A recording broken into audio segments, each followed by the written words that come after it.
Hello. Hello everybody, welcome to the town hall meeting for fall of 2017. Hello onliners and hello to everybody else. Hi. That's the quietest you've been In his whole life. in your whole life.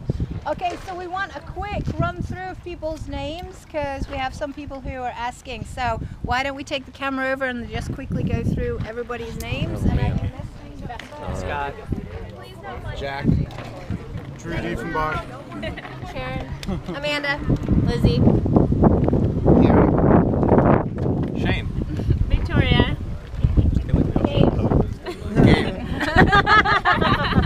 Ian. Trevor. Manu. Malo. Wasa. Greg. Elizabeth. Alex. Vicky. Sarah. Rogan. Brianna. What's up, Sharif? Desiree. Ariana. Ziba. Aloha, Brian. D. All right. Did you get all of This it? is going to be really windy. Oh, I'm Anna. Hi. Kimberly. Amanda. Vicky. Professor Lopez. Okay. We apologize for we apologize for any inappropriate wind that is happening around here. Well, not that inappropriate, but what can you control? Definitely not the wind. We're not that powerful. Okay, so we wanted to one, give you a welcome, and if you haven't talked to everybody here, then that's on you. So by the end of the town hall meeting, make sure you do. Let's just have a quick hands up so you can see who everybody is. So phase 1 students who just started this week, hands up. Welcome. Anybody else who started in 2017? Victoria. And phase 2ers. That's us. Good to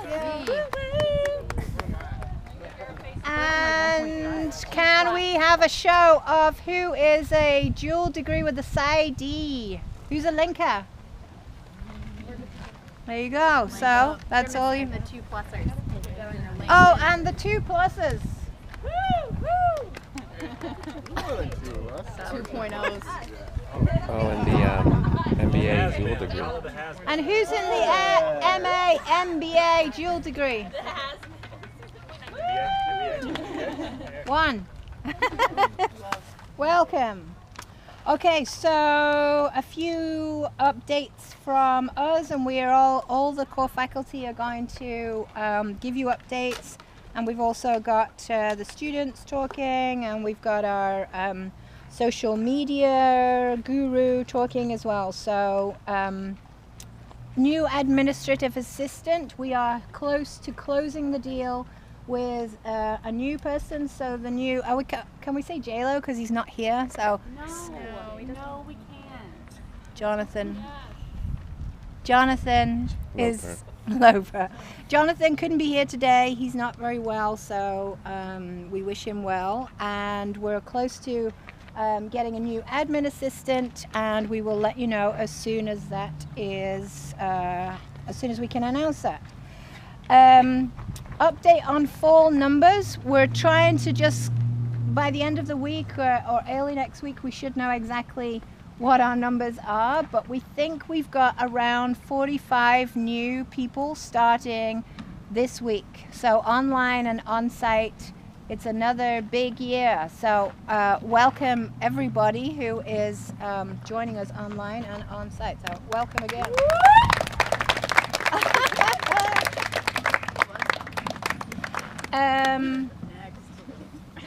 So that takes, again, we need to solidify the total, but I think we're going to be at around 130 or so total with all the different programs that we have. So we're one of the largest programs in the university, and we're very well respected and hopefully well liked in the university. We think we are. We like to think we are.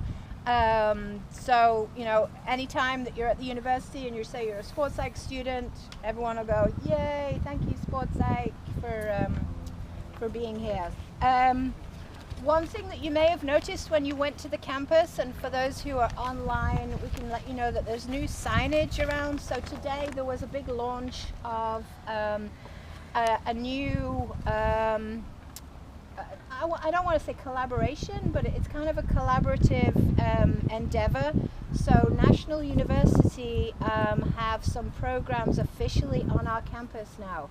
So you'll see the signage will say National University as well as JFK University. So it's primarily the JFK campus, but National are also there, and it's actually a really they're calling it a co-location. So it's actually a really great opportunity because they haven't worked out all the fine details yet, but we're hoping that you'll have the opportunity to take National University courses and they can take our courses, and it opens up a whole wealth of different courses that are available.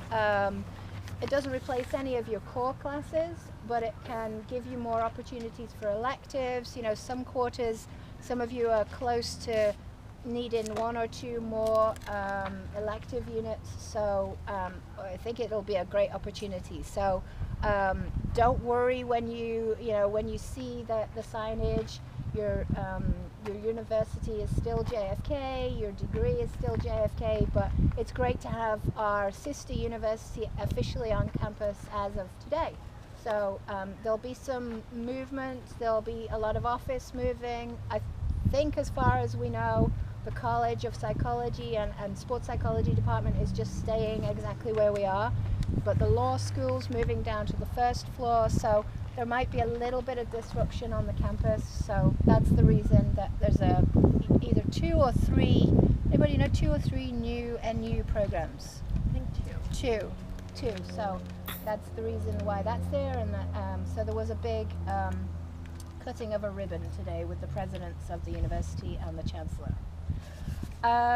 The other thing on my list is to tell you, with the help of Professor Lopez, tell you a little bit about our trip that we just went on. So I know a lot of you have asked us about what our trip was like. So for those of you who don't know, we were both invited a few months ago to go to Colombia to work with archery coaches, and so we got back last week and we did a 4-day workshop, both of us, and we took 2 students, Drew Morgan and Mitzi Kincaid, who unfortunately Drew couldn't be here today, but he said he would make a video about what his experience was like, and so you can all hear that. We'll also hopefully get Mitzi to make a little video as well. So there will also be a marketing video because they made video diaries. But in addition, I wanted him to make something for the students to explain what it was like from their perspective. So there was a lot of prep involved. We started full pelt on the prep about a month before we left. We did a lot. We have so many documents in a folder. And I think it was good for Drew and Mitzi to see what it was actually like being on the road and doing really long days. So we ended up doing about 12-hour days, I think. And I provided my content, and then Fernando finessed everything and made everything look pretty and did these amazing slides and handouts. And then in addition, to make his life more challenging, he translated pretty much everything with a little bit of help, but he pretty much translated everything into Spanish as well. And then he, on the days that he was presenting, he also did the whole thing in Spanish. So I think that was an interesting way to do it. So can we give the camera over to somebody, and then I would love to. you can talk about Sorry, online people, that probably didn't feel good for you. Yeah, as Dr. PR was talking about, it's a lot of work. The last 2 weeks before leaving, I was up until 12, 1, 2, sometimes 3 o'clock in the morning, finessing all of the slides, the handouts, moving it to English to Spanish and then back to English because Dr. PR, Mitzi, and Drew, they all needed their own English handouts. So it's a lot of work in terms of wanting to produce a good quality product. And then you also have to consider, well, how the day is going to run. Who's going to be teaching what? Are we going to have breakout rooms? What it's going to look like when you ask a question? Are Drew and Mitzi going to be walking around? What about the microphones? We had a lot of technical issues where our projector kept blinking in and out, so it'll show the slide and then turn back on, turn it back on. It was off and on the entire time that we were there. For 4 days it did that. And then the morning of, the audio wasn't working. It made this really loud screeching sound. So it's just in those moments, doing the work for a while, you learn how to just roll with it. You learn how to just adjust and meet the participants where they're at, because they understand the issues that you're facing too. So I think that was one thing that I was pretty proud of, that we're all able to just figure something else out. After some of the days, we realized that what the participants were looking for were something different, or a little bit more, they wanted more understanding of how to use like counseling questions, or when we talk about stages of change. So we brought in additional information the night before, so staying up a little bit later, adding the information that they want to hear and giving them all the resources. And the work still isn't done because we have to compile a list of all the resources, like the books, websites, apps that they can use as coaches, and then shoot that off to them. But we got really good reviews. People loved it. It was the first time that they've ever done a 4-day mental skills workshop. Just, that's it, 4 days, nothing but learning how to use sports psychology with their athletes. And we took it from the trainer perspective, so that we're training the coaches to be able to train their athletes. And of course we can't go into so much specifics and details, so we picked specific things like consistency, self-awareness, progress and reflection, as well as perfectionism and balance were some of the key concepts that we talked about. And we centered it on having the coaches go through it themselves as if they were the athletes, so they get this sense of what it's like, of what the participants might feel like when their coaches are using that on the athletes. So it was like kind of twofold, having the coaches do it themselves, having them reflect and build awareness about their own coaching style and their philosophy, and then giving them the skills of this is how you would use it with your athlete. So 4 days certainly isn't enough time to give them everything, but I think we gave them enough. And the thing about sports psychology is that you want to give them enough so that they continue to stay hungry.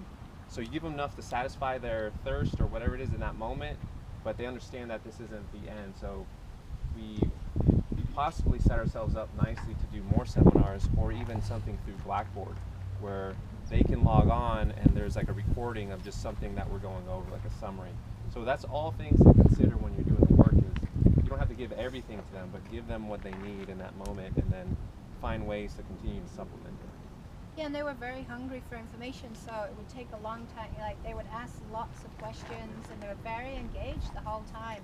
You know, they'd come a long way. There was close to 50 participants. They were all archery coaches from different levels through to Olympic level, and they came from 7 different countries. So they'd come to Medellin in Colombia just to see us. So that was kind of nice. Right. It's pretty amazing that they did that. Yeah, I think there's also 7 sports psychologists there in the audience as well. So that was another interesting one. We have a question from the floor. Yeah, great. Yeah, why did they choose you? I mean, how did that come about? Shade. No, Why did they pick you out of it? That's a good question. It's a good question. yeah, that's great because, I mean, that's great for us, but I was just, how did that come about? Well, we have amazing connections in archery. I don't know if you remember, but I've worked in archery since 1993 through to 2012, and then to tell you a little bit more of the story. So you all know about my background in archery, and I worked at the games. But Fernando was the first, when he was a student, he was the first person to do an internship in archery just at a local club in Martinez, and I was his supervisor. And just so happened, as his internship was finishing, we had this opportunity that I got invited back to go to the USOC in Colorado Springs. And I said, well, I'm not really doing that much anymore, but I also have this perfect, I've got this perfect intern who is going to be great if maybe he could do some team building. So I said, well, how about I waive my fee? Would that pay for Fernando to come? And I said, can you feed him? And they went, all right then. So we went, was it 2 days, I think? It was 2 days, yeah. 2 days. It was a crazy turn of events because I think it was on Saturday and we were presenting Saturday night. No, we flew in Saturday, then we presented Sunday night, so we were there for a little bit. And at that point I was sick, and you had done presenting, and then this was around 7 o'clock, and I had 2 hours to do this team building workshop, and I'm just sick, I can't really think straight, and at that point I'm like, whatever, let me just go with the plan I have. And I guess the coaches loved it, and the head coach, the assistant coach, and the team manager for Team USA were all there, and they're kind of just like walking around. And then right after my presentation, the assistant coach comes up to me and says, Fernando, how would you like to work with our women's team? I'm like, yeah, okay. That sounds good. But I had no idea at this point, because like once you get your first, like, I want to work with you, you're like, all right, I don't know how much to charge you, you're an Olympic team, I don't know if I'm good enough to work with you at this point. So I told him, like, let me think about it. So Dr. Pope Rodius acted as my agent that night. We talked about it, like how much money I should ask. To tell you the truth, I would have done it for free. But in the morning, we met with them it was Monday morning. We met with them, and they're like, all right, how much can you charge? I was like, I'll do it for... So what they wanted me to do is go over there for a camp, like a 4-day camp, spend the night, work with the athletes. I was like, I'll do it for $1,000. They're like, can you do it for $750? I was like, sure. Done. And he would have started a lot lower, and I'm like, no, you've got to start at least 1,000. Come on. Yeah. So they're like, all right, but we leave on Wednesday. So I had to go back home on Monday, Tuesday, get ready, and then leave on Wednesday. Quick turnaround. I'm like, I don't know what I'm gonna do. When I first got there, super intimidated. I mean, all women teams, super good. Age ranges from like 14 to around 40 years old. So I'm like, oh my gosh, this is crazy. It ended up going really well. Kept working with them in 2012, helped them get the spots for the Olympics. Worked with them in 2013, worked with the youth athletes, did some coaching symposiums with them. So I've been working with USA Archery off and on since pretty much 2012. And then we know somebody by the name of Sherry Rhodes, and the person who hired us, his name is Sergio Font, and he talked to Sherry to say, do you know anybody? And then Sherry asked us to, and then... So Sergio's the chief judge of all the judges in the world, and he happens to be from Cuba, and he lives in Medellin in Colombia, and he works for World Archery. So he's the one who contacted us through Sherry, but we didn't realize who he was. And he's a super nice guy and absolutely fluent in English. He's an English teacher, and it turns out like he's the chief judge. He's in charge of all the Olympic judging when it comes to the last 5 Olympics. So anyway, we have an amazing connection in archery. So we just, USA Archery put them in touch with us, and we said, yeah, we'll go. And I was a little bit reluctant because I haven't done work in archery for a long time. So what he hasn't said about the prep is like, I would say to Fernando, give me a deadline. And he's like, okay, and he gave me this deadline. I'm like, oh. So I go off and I do all my work, and it was like, at the beginning it was like pulling teeth. I really didn't enjoy it, and I had questions like, can I do it anymore? Like I just had so many doubts, and but we you can probably tell that we worked pretty well together, and there was a few times when I wanted to throw things at Fernando, but I didn't.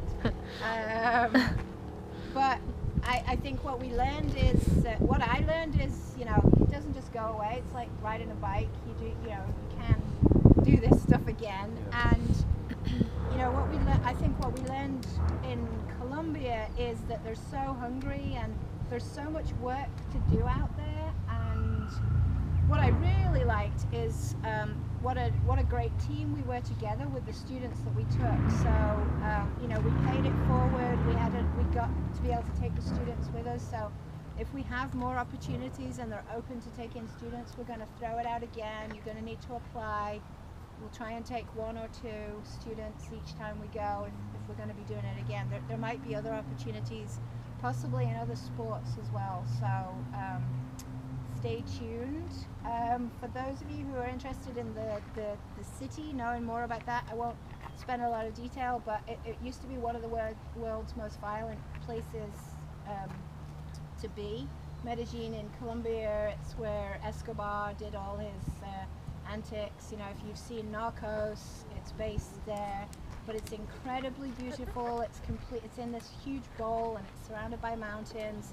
And they've just transformed the city. It's like it's a huge tourist destination now. So in the last 15 years or so, they've completely transformed the area, and they've got escalators that go into the very poor areas that enable people to feel safer, and they've got these huge cable car systems that enable people to be able to get into the city to do work. Everybody's super proud, very clean, just a really nice vibe. So I would highly recommend going if you ever get the chance. Yeah, and if you know how to